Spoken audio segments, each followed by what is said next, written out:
मित्रांनो, आज दिनांक आहे 24 एप्रिल 2026 आणि दुपारचे 2 वाजत आलेले आहेत. आज मी माझा एक छोटासा ट्रेड तुमच्यासोबत शेअर करणार आहे, जेणेकरून तुम्हालाही त्यातून काहीतरी शिकायला मिळेल. आज मार्केटमध्ये सुरुवातीपासूनच ट्रेंड बिअरिश होता, म्हणजेच मार्केट खाली जाण्याची जास्त शक्यता होती. मी थोडा वेळ पेशन्स ठेवला, लगेच एंट्री नाही घेतली. थोड्या वेळाने मार्केटमध्ये एक स्मॉल रिट्रेसमेंट आला, म्हणजेच थोडंसं वर गेलं. मी 5 मिनिट टाइम फ्रेमवर लक्ष ठेवून होते. त्या रिट्रेसमेंट नंतर मला सलग 2 हॅमर कॅन्डल दिसल्या.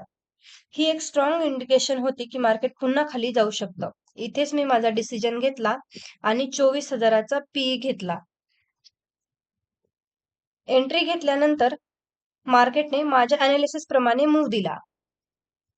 पाहू शकता आपण. या ठिकाणी मी एंट्री घेतली होती. एक मिनिट. Short position. या ठिकाणी मी एंट्री घेतली होती आणि माझं जे टार्गेट होतं ते होतं या कॅन्डलच्या लोला आणि स्टॉप लॉस होता या ठिकाणी. असा हा माझा ट्रेड होता. एंट्री घेतल्यानंतर मार्केटने माझ्या अनालिसिस प्रमाणे मूव्ह तर दिला आणि माझं टार्गेटही अचीव्ह झालं.